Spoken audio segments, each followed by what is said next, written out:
बाड़मेर के छोटे से गांव दुधोड़ा के रहने वाले रविंद्र सिंह भाटी बेहद सामान्य परिवार से आते हैं। उनके पिता शिक्षक हैं। भाटी के परिवार का राजनीति से दूर दूर तक कोई नाता नहीं रहा है। वह वैचारिक रूप से बीजेपी के करीब हैं और एबीवीपी के सदस्य रहे हैं, लेकिन राजस्थान में भगवा पार्टी के लिए ही चुनौती बन गए हैं। राजस्थान की राजनीति में इस समय एक 26 साल के युवा नेता की खूब चर्चा हो रही है। यह युवा पाकिस्तान की सीमा से सटे राजस्थान के बाड़मेर जिले की शिव विधानसभा सीट से वर्तमान में निर्दलीय विधायक है और बाड़मेर संसदीय सीट से लोकसभा चुनाव के लिए निर्दलीय प्रत्याशी के रूप में नामांकन दाखिल किया है। इस नौजवान का नाम है रविंद्र सिंह भाटी, जिसे सुनने और देखने के लिए उसके रोड शो और सभाओं में हजारों की तादाद में लोग उमड़ रहे हैं। बाड़मेर लोकसभा सीट पर चुनावी ताल ठोककर रविंद्र सिंह भाटी ने मोदी सरकार के मंत्री कैलाश चौधरी को सीधे तौर पर चुनौती दे दी है। नामांकन के दौरान भाटी को सुनने और देखने के लिए लोगों का जनसैलाब सड़कों पर उतर गया। जब रविंद्र सिंह भाटी के नामांकन के दौरान उमड़ी भीड़ की तस्वीरें अखबारों में छपी और समाचार चैनलों पर वीडियो फुटेज चले तो यह युवा नेता इस लोकसभा चुनाव के सबसे चर्चित उम्मीदवारों में से एक बना गया। अब हर कोई जानना चाहता है कि आखिर इस 26 साल के युवा में ऐसी क्या खास बात है जो इसे जनता का इतना समर्थन मिल रहा। बाड़मेर के छोटे से गांव दुधोड़ा के रहने वाले रविंद्र सिंह भाटी बेहद सामान्य परिवार से आते हैं। रविंद्र सिंह भाटी ने अपनी शुरुआती शिक्षा गांव के पास स्थित सरकारी स्कूल से ली, फिर बाड़मेर शहर के एक स्कूल से इंटरमीडिएट तक की पढ़ाई पूरी की। वह उच्च शिक्षा के लिए जय नारायण व्यास यूनिवर्सिटी पहुंचे। यहीं पर उन्होंने अखिल भारतीय विद्यार्थी परिषद के कार्यकर्ता के रूप में छात्र राजनीति में कदम रखा।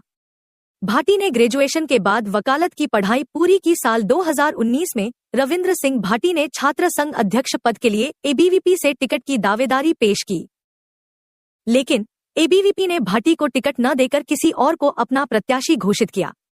इससे नाराज भाटी ने निर्दलीय ताल ठोक दी और यूनिवर्सिटी के 57 साल के इतिहास में निर्दलीय उम्मीदवार के रूप में छात्र संघ अध्यक्ष पद का चुनाव जीतने वाले पहले छात्र नेता बने। इसके बाद भाटी ने कभी पीछे मुड़कर नहीं देखा। कोरोना काल के दौरान चाहे छात्रों की फीस माफी का मुद्दा हो या गहलोत सरकार के कार्यकाल में कॉलेज की जमीन का मुद्दा, भाटी ने छात्र आंदोलन का आगे बढ़कर नेतृत्व किया। छात्र हितों के लिए वह कई बार जेल भी गए, यहां तक कि छात्रों की मांगों को लेकर विधानसभा का घेराव किया। अपनी इसी जुझारू छवि के कारण रविंद्र सिंह भाटी छात्रों और युवा वर्ग के चहेते बन गए। रविंद्र सिंह भाटी तब और चर्चा में आ गए जब उन्होंने 2022 में अपने दोस्त अरविंद सिंह भाटी को जय नारायण व्यास विश्वविद्यालय के छात्र संघ चुनाव में अध्यक्ष का चुनाव जितवाया। एनएसयूआई ने अरविंद को टिकट नहीं दिया तो वह एसएफआई से चुनाव लड़े। रविंद्र भाटी ने अपने दोस्त अरविंद के चुनाव प्रचार का जिम्मा खुद अपने कंधों पर उठाया और अध्यक्ष पद के लिए हुए इलेक्शन में जीत भी दिलाई। उसी दिन से राजस्थान में इस युवा की चर्चा और ज्यादा तेज हो गई। इसके बाद रविंद्र सिंह भाटी राज्य की राजनीति में उतरे। उन्होंने बीजेपी ज्वाइन की और 2023 के राजस्थान विधानसभा चुनाव में शिव सीट से टिकट की मांग की, लेकिन बीजेपी ने रविंद्र भाटी को टिकट न देकर संघ की पृष्ठभूमि वाले और उस समय के अपने बाड़मेर जिलाध्यक्ष स्वरूप सिंह खारा को शिव से उम्मीदवार बना दिया। इससे नाराज भाटी ने बीजेपी से बगावत कर शिव विधानसभा से निर्दलीय चुनाव लड़ने का ऐलान कर दिया। विधानसभा चुनाव में भाटी के सामने शिव सीट पर सबसे बड़ी चुनौती कांग्रेस के पूर्व मंत्री अमीन खान थे। अमीन खान ने कांग्रेस के सिंबल पर 9 बार पहले चुनाव लड़ा था और 84 साल की उम्र में 10वीं बार ताल ठोक रहे थे। इसके अलावा बीजेपी के स्वरूप सिंह खारा और कांग्रेस से के बागी फतेह खान और पूर्व विधायक जालम सिंह रावत जैसे चेहरे इस 26 वर्षीय युवा के सामने थे। रविंद्र सिंह भाटी ने इन सभी चुनौतियों को पार किया और 4000 वोटों के अंतर से शिव विधानसभा सीट से जीत दर्ज की। उन्होंने बीजेपी उम्मीदवार स्वरूप सिंह खारा की तो जमानत जब्त करवा दी।